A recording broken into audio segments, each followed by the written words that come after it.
Hi guys, so in this video I just want us to have a sort of one-on-one kind of personal chat, if we can do that. Maybe we could start with, sorry, I'm not feeling well today, so just bear with me. Maybe we could just start with the question of who am I, right? That is the most important question that I think at some point in our lives we all need to answer that question. My name is Kiriboni Mashatila, but I call myself KayMash. Those who know me call me KayMash, and I want you to please call me KayMash as well. Who is KayMash? KayMash is a storyteller.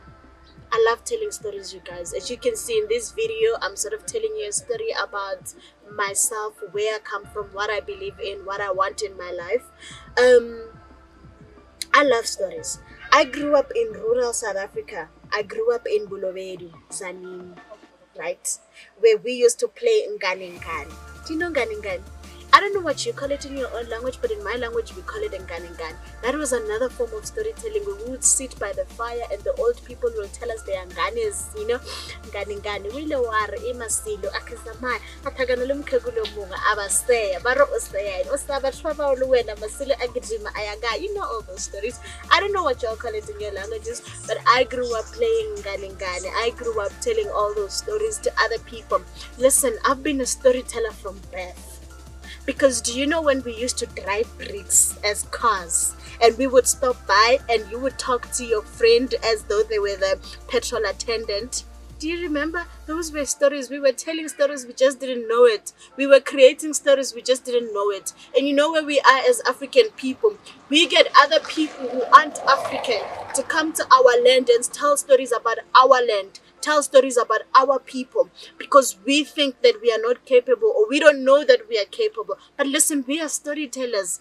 Ngani Ngani was a story. Somebody made it up. Somebody imagined it.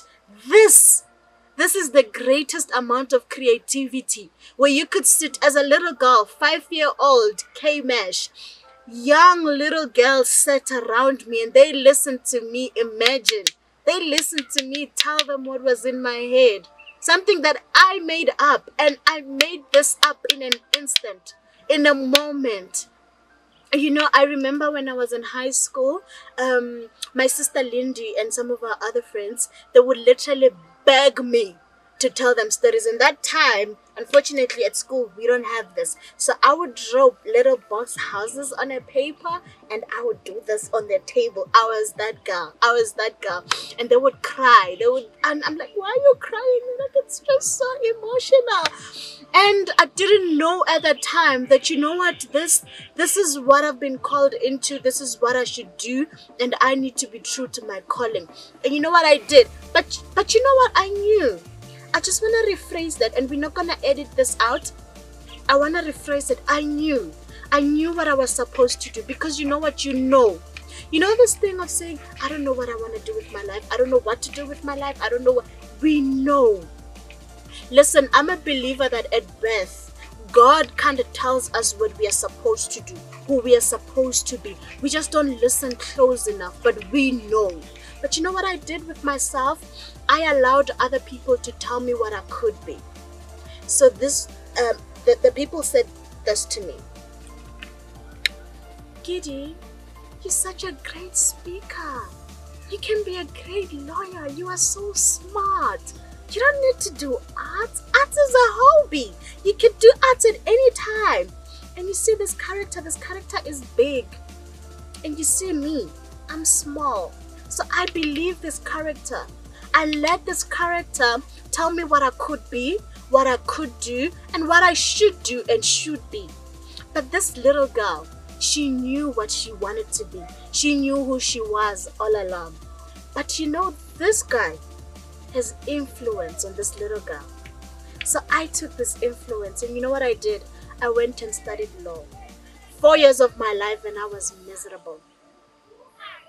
You guys, I was miserable.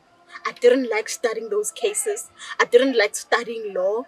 I didn't like going to class. In fact, I never went to class. I think I've missed more class in law school than I attended.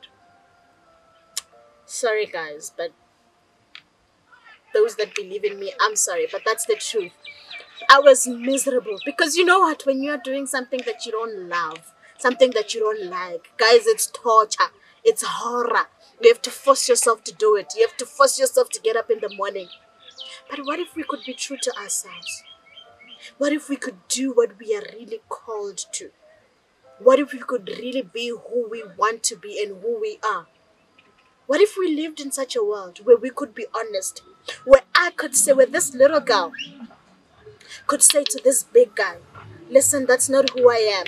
What if we could do that? Are you happy with who you are? Are you happy with where your life is? Are you happy with what this guy has influenced you to be?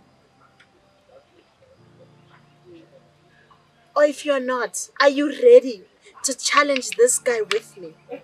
I came to a time in my life where I needed to take a pause. And in that pause, I asked myself, who am I?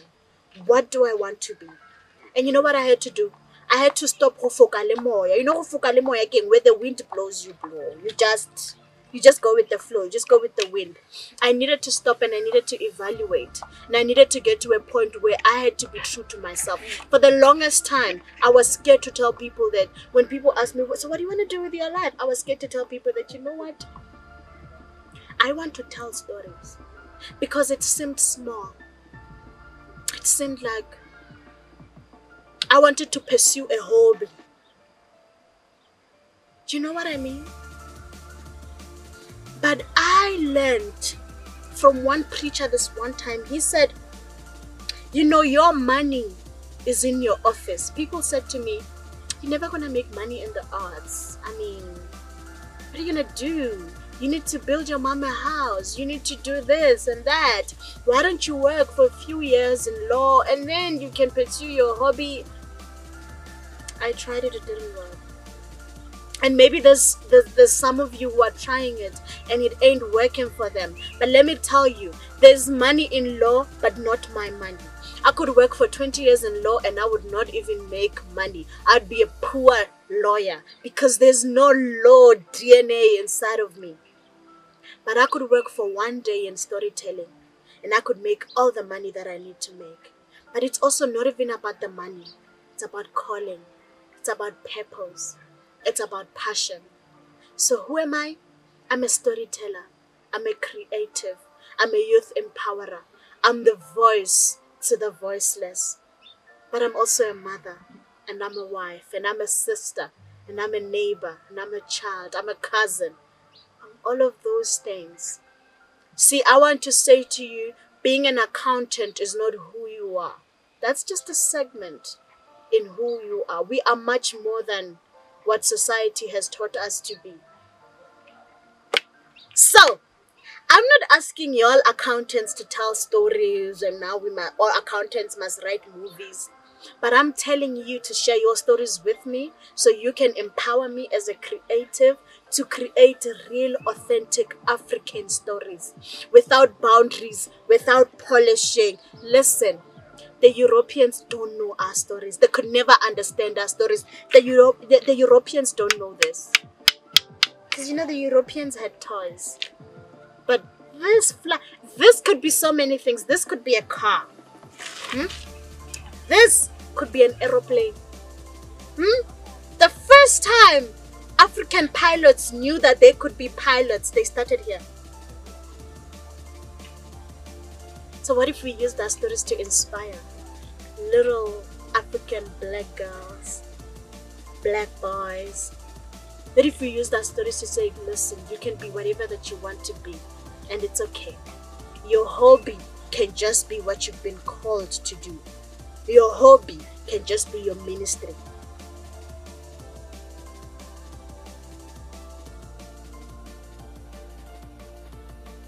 The motto that I live by is that success is measured by the number of lives you have touched. I know there are so many miserable young people in offices that they don't belong to, and they're just trying to get out, and some are scared because they are scared of being labeled as failures or whatever. If your passion is in hairdressing, that's where you are, Mtase. And there's nothing wrong with it. It's actually amazing to make something out of nothing. I've always had a dream to tell stories, to write stories, to share stories, to film, to, you know what I mean, to infiltrate this arts industry, and it's not easy. And someone once said to me, start where you are. Do not wait for when you have $1 million to say, now I can start a production company, or now I can start a KayMash Studios. Start where you are. And with that said, I'm starting where I am. And I'm calling you to help me start where I am. I'm starting a YouTube show called How's It Going For You? This is for young people who are figuring things out, who are just saying, Whitey King, ikidi pope dance. I'm trying, it's not working out. I'm stepping, it keeps on feeling like I'm falling. But you know what? Unaware the plane is moving. Unaware you are making progress. But I want us to make progress together. I want us to share ideas as young people. I want to create a network of African young people who are saying, you know what? I'm going to follow my passion. I'm going to operate within my ministry. I'm going to operate within my calling. And I am ready to follow my ministry. I'm ready to follow purpose. And if that is you, I want you to come through to my show, and I want you to have a conversation with me about how's it going in your life. I want to talk to young people who are having daddy mommy issues. Because you see, in South Africa, you can't say, no. In Africa, we are not allowed to not even judge, but to question our parents, because that is seen as disrespectful. But you see, there's things that our parents have done and said and did not do or did not say to us that are hurtful to us. You know, I have a friend who says to me, you know, Giddy, I don't think I love my mom because I don't think that my mom loves me. Do you feel that pain? And you know, she is a little girl. She has to love her little girl. And her little girl has to love her back. But she says, Giddy, I don't know what affection is. I've never experienced it in my family. How is she supposed to experience it elsewhere? How is she supposed to teach her child? But you see, those are the things that we need to talk about. I want us to talk about baby mama drama, baby daddy drama. I want us to talk about being a single parent at 20. I want us to talk about daddy issues, mommy issues. I want us to talk about the absence of a father in the home. What does that do to the family structure? I want us to talk about single mothers raising single young girls. I want us to talk about single mothers raising young girls. What are they teaching us? Single mothers are teaching us to be strong. They're teaching us that we don't want a man. We don't need a man. And we go out there and we get into relationships and we can't sustain because we are carrying, I don't need a man. These men leave anyway. I don't need him anyway. And we are not building. So we need to come to a time as young women, as young men, to realize that our past has messed us up and there's a healing that needs to take place. I need to come to a place where I know that my mother was not supposed to raise me as a single mother. It's not okay, and that has affected me. We need to come to a place where I know that the absence of my father is not okay. But for so long, my mother has told me, you don't need your father. I've got you. But I need my father, and his absence has affected me, has affected how I see my husband, how I treat my husband. So we are going to talk about all of those things. We are going to build a community of young people, a network of young people living happy lives in all areas of our lives. We are going to create our happy lives. So you know what? Get your tissues, let's go.